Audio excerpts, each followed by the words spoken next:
Useful for someone in the future. This is one of the rear seat belts out of a 97 B4 Passat. As you can see, the spring has exploded.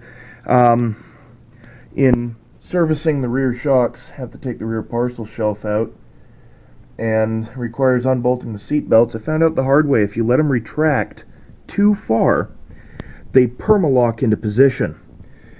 And this one had been locked for a while. The passenger side, the vice grip slipped and it retracted back. Hopefully I'll be able to save that one, but it wasn't without some, shall we say, entertainment. That spring unwound in my face.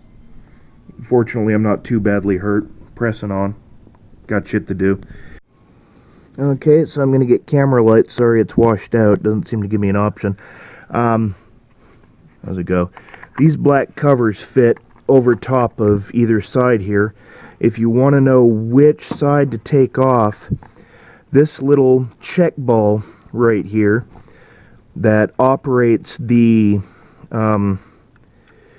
pull it out too fast and it locks versus emergency lock.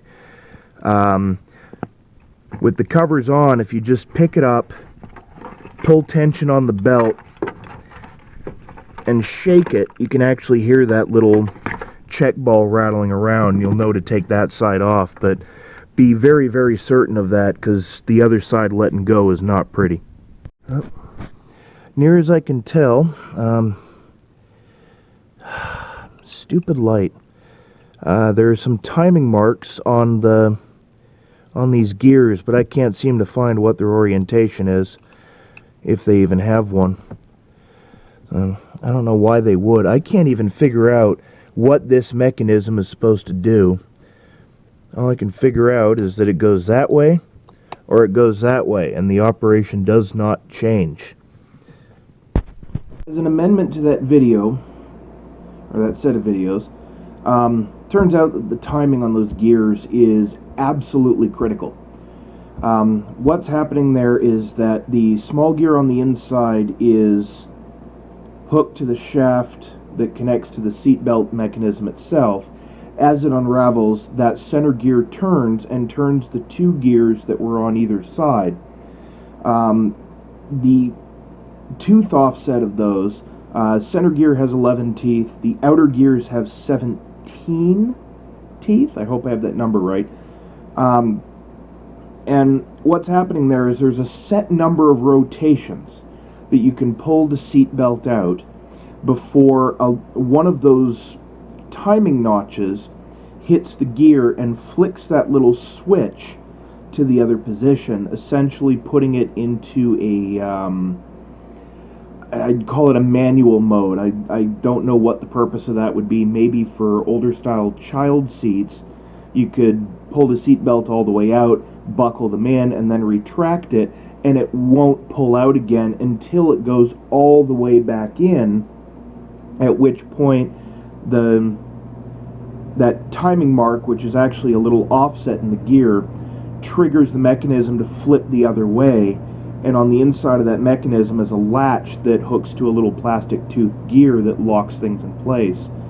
The plastic gear is actually just a sort of secondary mechanism that feeds a offset slider pin to a metal cam gear inside, which locks itself into the metal housing of the seatbelt.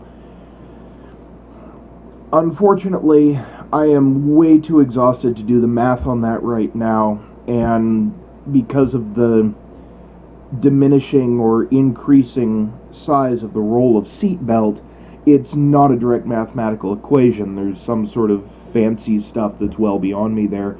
So finding the timing of that again, now that I've taken it apart, whoops, oh dear, is going to be a nightmare and a half.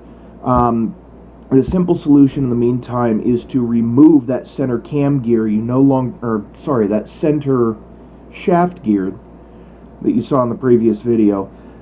And by doing that, you return the function of the seat belt, where it will lock in an emergency, but you can still retract and extend it for normal use. You won't have that manual locking feature that'll let you, I guess, install a child seat. I really can't see any other reason for that. So hopefully that sort of clears things up. There were a few errors in the video, and I apologize. My brain checked out about 3 hours ago. So alrighty, that'll be it for now. A fun last minute project. Unfortunately, it's not going to get done. Tomorrow I am leaving for Alabama, and this is probably the last video I'll have posted for at least several weeks.